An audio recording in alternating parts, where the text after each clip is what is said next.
Are we going to shout? What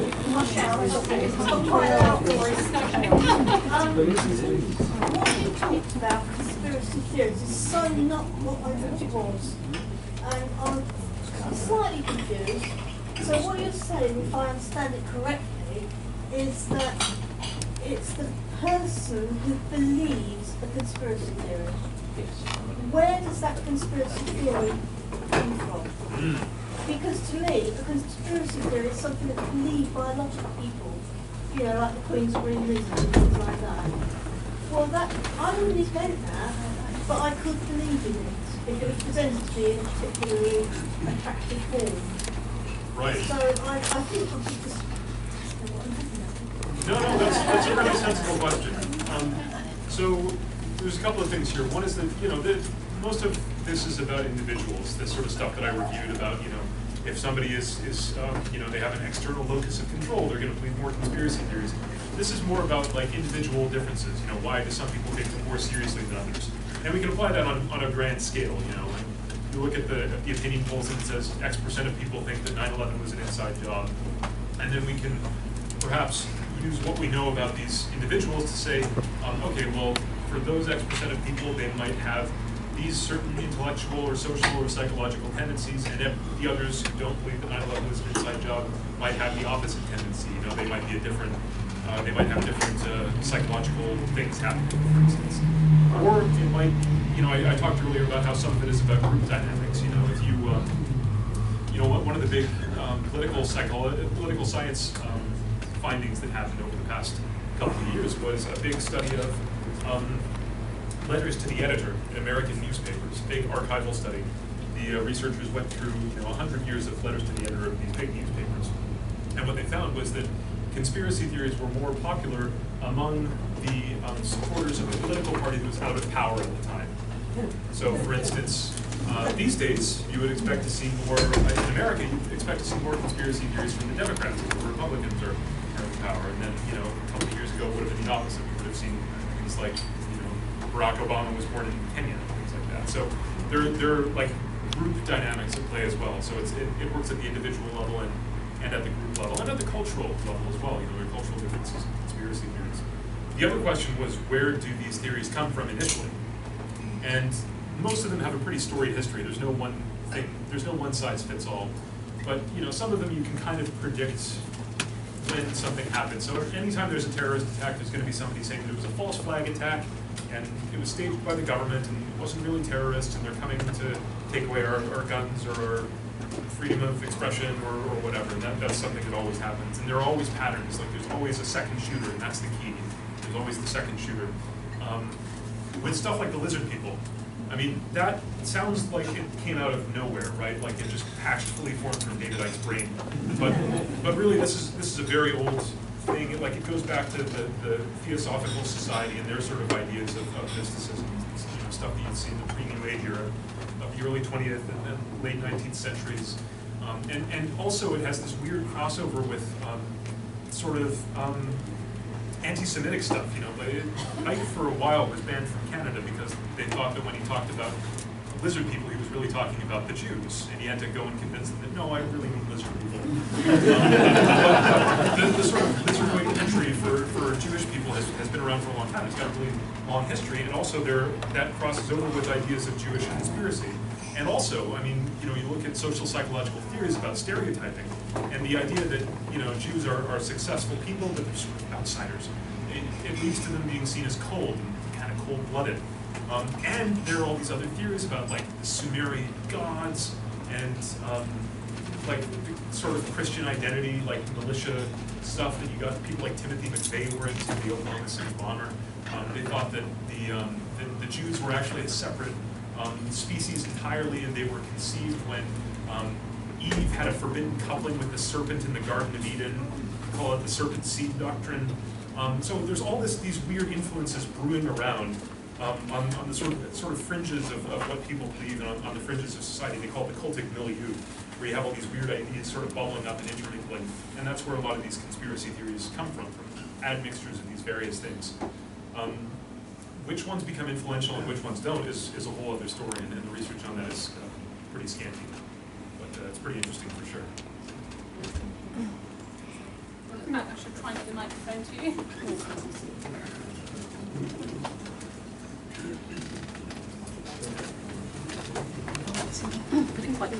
Yeah, I think what you were saying that humans have a kind of a need to believe in stories. I think everyone can relate to that. So what would you say was a healthier way for people to believe in stories and to manage that need?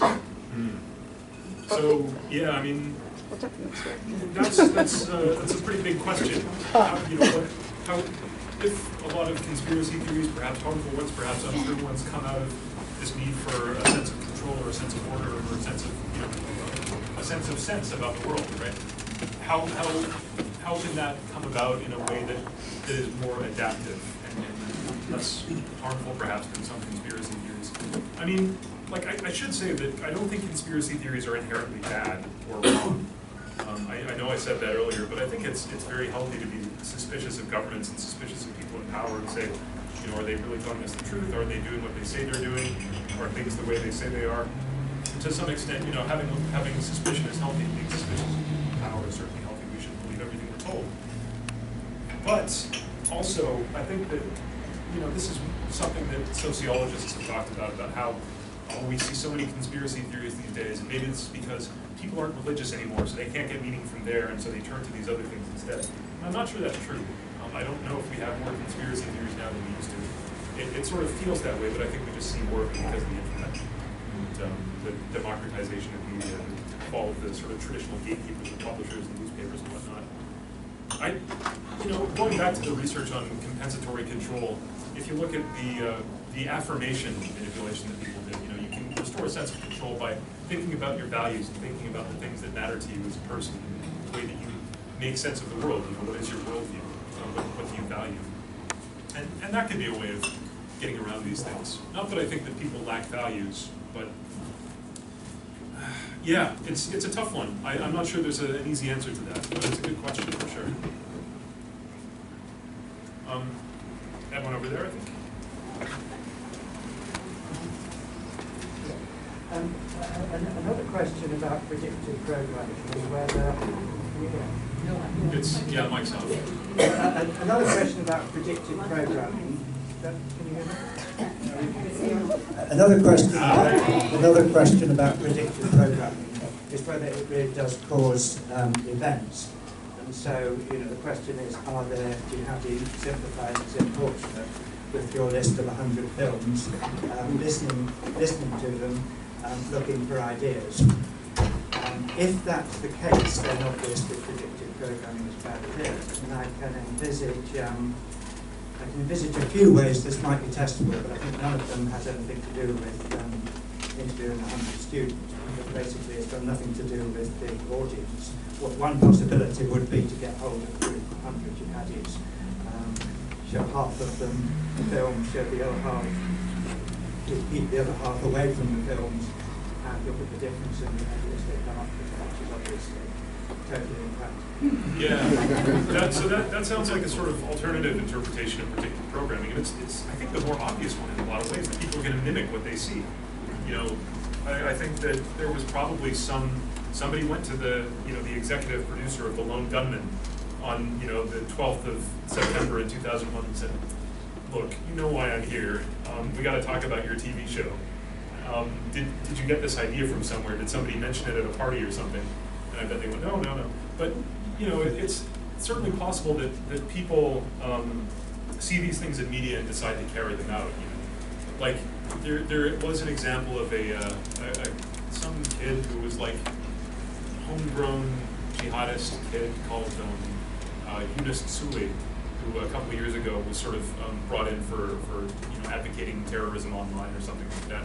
And he called himself Irhabi 007, which is terrorist 007. That's what he called himself, right? Because he saw himself as this sort of romantic James Bond figure, right? That was his self-perception. It was very much based on the media. And I wouldn't be surprised if people saw these things happening in the media and decided to mimic them. Predictive programming is more about the conspirators are telling us what they're going to do secretly as a way of getting inside of our brains. So the idea is that the jihadists either don't exist or are irrelevant, because either they're tools of the conspiracy or they're just patsies, and they're not actually involved at all. And that's the idea of predictive programming. But yeah, I mean, like, this is another reason why predictive programming seems like such a weird idea, because the protagonists in these films are these, you know, very heavily romanticized, and they're heroes, and they're standing up for what's right, and they're fighting the evil government, and that's the message that's being put out in these films. And it's, I still find it, I've studied this for a couple of years now, and I still find it a bit mind-boggling that you look at these movies and you say, well, obviously this is trying to convince us that evil totalitarian governments are good, and we should submit to them. It just seems like such a backwards, like, bizarro world interpretation. And, you know, that's backed up by a lot of the research that's out there in psychology. So there's absolutely an aspect of monkey see, monkey do there, and I think that applies to the result of, you know, people who've seen more of these films say that they'd be more likely to do various forms of resistance.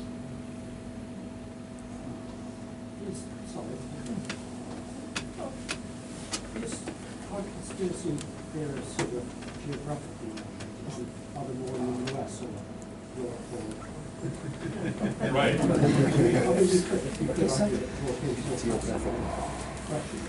Yeah. So if anyone didn't hear, the question was, is there a geographical component to conspiracy theories? Are there more in one place than another? More on earth than on heaven. So one thing is, like, what's a conspiracy theorist? If a conspiracy theorist is somebody who believes at least one conspiracy theory, then the vast majority of us are conspiracy theorists in some way or another, you know, however you define it. If you just look at, you know, the number of conspiracy theories that one person believes, or, you know, the number of people who are convinced of a particular conspiracy theory, it tends to be really high in the Middle East. If you look at Egypt, Jordan, you know, Palestine, all those countries have pretty high rates of conspiracy theories in general. And some of that goes to the idea of just, you know, of a general social malaise or lack of control. If things aren't going badly, if you feel like you've been victimized, that maybe somebody else is responsible for your suffering, and that, you know, you feel downtrodden, conspiracy theories are bound to happen. So this happens in the more deprived regions of the world where things are very unstable and chaotic. And perhaps that's quite rational to be suspicious of people, but the social situation is really unstable, and the fabric of society is kind of coming apart at the seams. Ah, well, that's another question. Do they think it's their governments? In the Middle East, a lot of it is about Israel. Israel is seen to be behind a lot of things, and of course the U.S. and Britain as well. I think if you go to Iran in particular, UK comes in for a lot of hate. But, you know, like, it's hard to differentiate, because one of the features of people who have a really strong conspiracy theory worldview is a sharp distinction between good and evil. You know, they have what we call a Manichaean worldview. They see the world as a struggle between absolute good and absolute evil. That's more common among people who believe a lot of conspiracy theories. And so the idea is that, you know, if somebody's an enemy, then they're kind of probably in league with all your other enemies, because they're on the dark side and they're doing their own thing, and you're on the light side. You're good, and you're with all the other good people over here. So I think lines tend to blur, because the idea is they're all being controlled by the same people anyway. You know, there's some world government or, you know, shadow government or world conspiracy at work, and that's who's really pulling the strings. So it doesn't make too much sense to differentiate between them. I was just wondering, they might not all be conspiracy theories at that point. Are there any sort of studies or records of those which turned out to be true? Yeah, you know, I don't think there are any psychological studies. The only exception, I think, would be one study from 1974 about Watergate. So this was just a regular old study, one of the early conspiracy theory studies that looked at, you know, personality correlates. They asked, how much do you think that this Watergate thing is true, this crazy conspiracy theory about a break-in at the Watergate Hotel, supposedly orchestrated by the President of the United States? And then they would ask various personality questionnaires, and they found substantially the same results as all the other ones. So I think it doesn't matter too much whether the theory is true or false. It's just about how people perceive it and whether they believe it or not. Because in the end, this is psychology. You know, we're not doing astrophysics or ufology or biology or chemistry or physics or structural engineering or whatever. We're just looking at what people believe. And if people people see something a certain way, then that's how they're going to treat it. Pretty much. On a large scale, though, I don't think so. Mostly, it's really just that Watergate study, and everything else has been quite speculative, I guess you could say. Oh, actually, no, I lied. There's a study, actually, this one was me. Yeah, so I asked about a variety of different conspiracy theories. Sort of speculative ones, like things like, the government's covering up alien contact. Most accidental deaths of world figures are actually assassinations by, a shadowy cabal of world elites. So stuff like that, things that are unconfirmed, but that a substantial number of people believe. And also historical things, like this was an American sample, and I would ask them things like, how likely do you think it is that the government performed mind control experiments on its own citizens without their consent? Which happened. It's a historical fact. The MK Ultra program, which was the CIA's sort of weird 60s phase of brainwashing and torture programs, rebellious 60s, right? And a lot of different things like that, past government scandals and corruption and whatnot. And what I found was that they were very highly correlated. That the more people believed in these historical things that really happened, the more they also agreed that the speculative conspiracy theories had happened. So that suggests that there's probably not that much of a psychological distinction between the true stuff and the false stuff. It could be that people who believe that more speculative conspiracy theories also dig into past things that governments have really done, the actual true conspiratorial history of the world, and they dig up this stuff and so they know about it. Or it could just be that it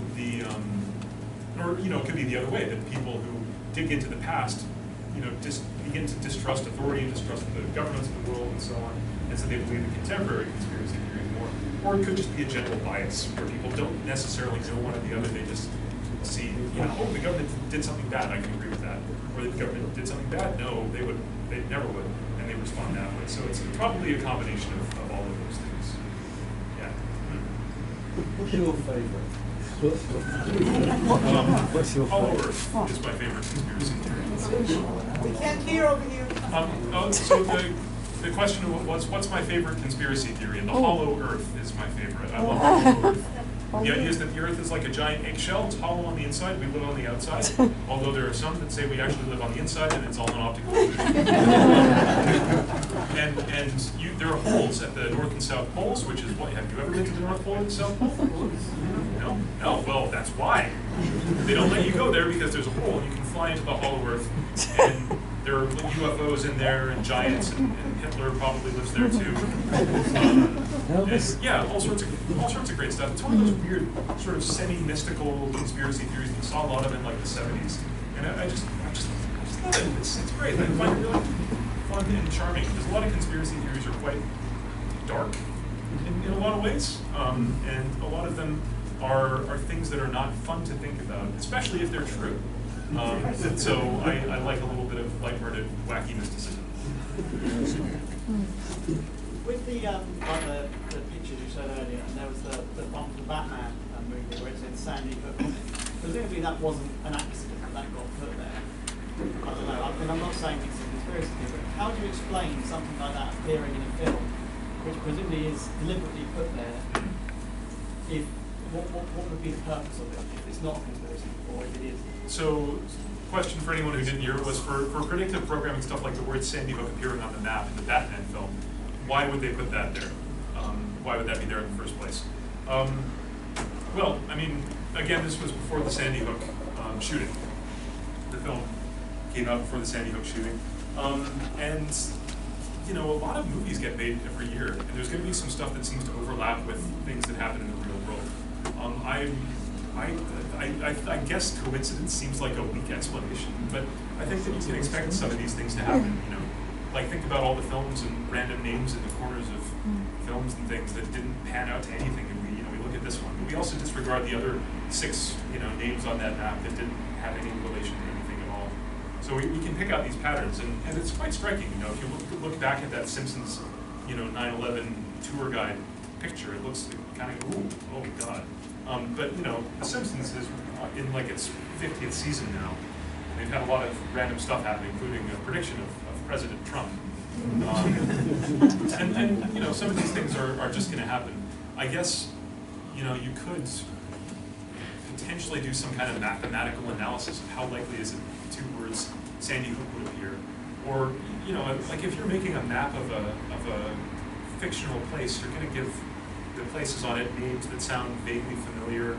You know, Gotham City was, in the Batman films, is supposed to be New York, so Sandy Hook is a potential sort of name because it's a little bit New Englandy. You know, because that's where actual Sandy Hook was. So, you know, it also had elements of Chicago and Gotham City. But, you know, you pick out names for things and this sort of stuff happens. The problem with predictive programming in this sense, I think, is that you can't really use it for prediction.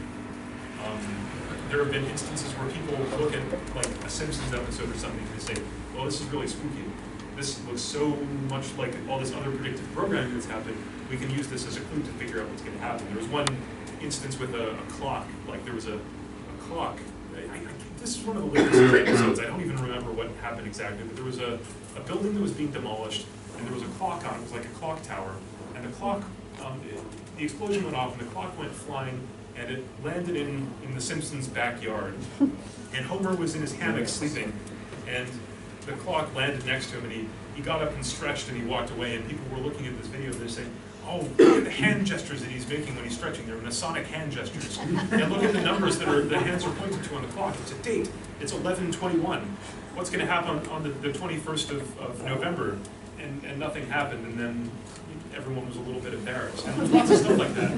These things bubble up and then go away. You know, like there were predictions about things like Comet Elenin. I don't know if anybody remembers this thing. There was some comet that was coming through a couple of years ago, and people were making all these predictions of doom and saying, look at all these, you know, things about Elenin, and you know, nothing happened. It was a comet, went away. And yeah, it's easy to it's not really predictive. It's retrodictive in a lot of ways. You can only look backwards and say, oh, this kind of matches that thing, which I think is indistinguishable from coincidence. I don't know if there's a way to qualify that or quantify that, but that's my impression. That perhaps Donald Trump watched that episode of The Simpsons, thought to himself, that's a good idea. I have to say, if Donald Trump's decision-making process was based on watching The Simpsons and saying that sounds like a good idea, that would explain a lot.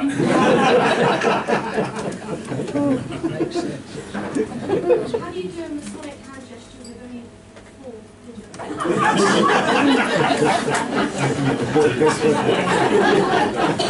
It's a separate talk altogether.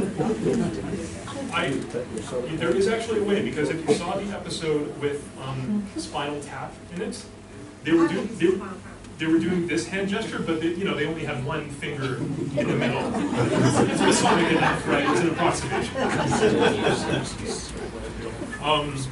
Is there one over? Yes. Yeah, when did you think 1994? Wow. 1984. Where does 1984 fit in? So 1984 is an interesting thing among predictive programming people. Basically, it looks from the outside like any other predictive programming thing, like it's this future dystopian society, and this is what's going to happen, and this is predicting it. But a lot of people sort of go the other way with it. Oddly enough, I don't really know why 1984 particularly comes in with this sort of treatment. But if you ask sort of somebody who's really into predictive programming, they'll say, well, Orwell was one of the good guys. He was the insider. He had insight into what the conspiracy was planning. But that book was him telling everyone else. He was trying to warn us what's going to happen. Well, actually, Orwell was a culturist. It's taken from a Russian novel called We, that was written in the 30s. And he pretty much was the one symbol. Interesting. Did you hear that? He's on the active, yeah, he's on the active. Met him. He wrote Little Islanders over here, which is from dystopia movies as well. I did it. Conspiracy theories for me. So it was plagiarized from a Russian guy. That's interesting. Yeah, it was the benefactor of Okay, well, I guess we have to wonder whether this Yevgeny fellow was an insider. Yeah, but, I mean, yeah, it's interesting. I don't know why Orwell gets a pass from people. I think it's because it's, you describe stuff as Orwellian, and that feels sort of wrong if Orwell was, he wasn't really blowing the lid off the conspiracy. He was actually one of them, and he was doing this sneaky thing. Maybe they thought it was too obvious in 1984, but then I don't know what's going on with the Hunger Games, because it's not exactly subtle. So yeah, I don't know. Orwell is a figure of great ambivalence. Same with Huxley, actually, for Brave New World. Brave New World gets brought up a lot as well in the same sort of sense. Huxley was trying to warn us. I think it helps that he was a bit of a psychonaut, Huxley. Yeah. Isn't that generally true of creative work, writing that mostly creative people are inherently anti-authoritarian, and one would assume that their works are providing warnings of the future rather than somehow buttering us up to be more accepting of these authoritarian regimes particularly? Yeah, so that's an excellent point. You know, a lot of creative types are trying to kind of warn us about the dangers of authoritarianism, and that's something I have a slide prepared for. Hey, so I think this is this goes against, again, the dismissalist fiction hypothesis, because people often couch their anxieties about what's going on in the world in terms of these bits of media that are out there that are often called predictive programming. So the word Orwellian is so deeply embedded in our lexicon right now. You know, something is Orwellian, but you know, we wouldn't necessarily have the vocabulary to talk about it. You know, what was the Russian guy's name? So we wouldn't say something is Zamyatin, probably. I don't imagine that it would have got much play in the West. This book that 1984 was ripped off of. I mean, maybe it would have, but then it would have been the same thing. It gives context to our fears. You know, when they were doing healthcare reform in the U.S., a lot of people brought up Logan's Run, which is this excellent film with young Michael York, where when you turn 30, you're basically condemned to death. So, you know, the society doesn't have to take care of its older people, and there were so many anxieties bouncing around in healthcare reform discussion in the U.S. that people were saying, oh, it's going to be Logan's Run. They're going to make us fly around and then get killed by an ice robot. So I mean, I think that this is just another argument against predictive programming, because people contextualize their fears in this way, and they point to these things and say, oh, we need to avoid this. We need to watch out for this thing. And, you know, that goes along with the observation that people say they'd be more likely to resist these things if they've seen more of these films, because that's how they think about it. They think of it as something to be resisted, and that certainly can be good for the conspiracy. I don't know, but yeah, no, I agree with that for sure. Any thoughts to sum up? Go watch Logan's Run. It's a really good movie. If you haven't seen it, they're supposed to be remaking it soon, I think. Sorry? Zardoz. Zardoz was not. Yeah, Zardoz is pretty good. Although I'm just wondering who they're going to cast in the Logan's Run film. I'm pulling for Shia LaBeouf personally. But yeah, go out and affirm your deeply held values. Don't discount accusations of conspiracy, because sometimes they're true, and you know, keep watching the skies, I guess.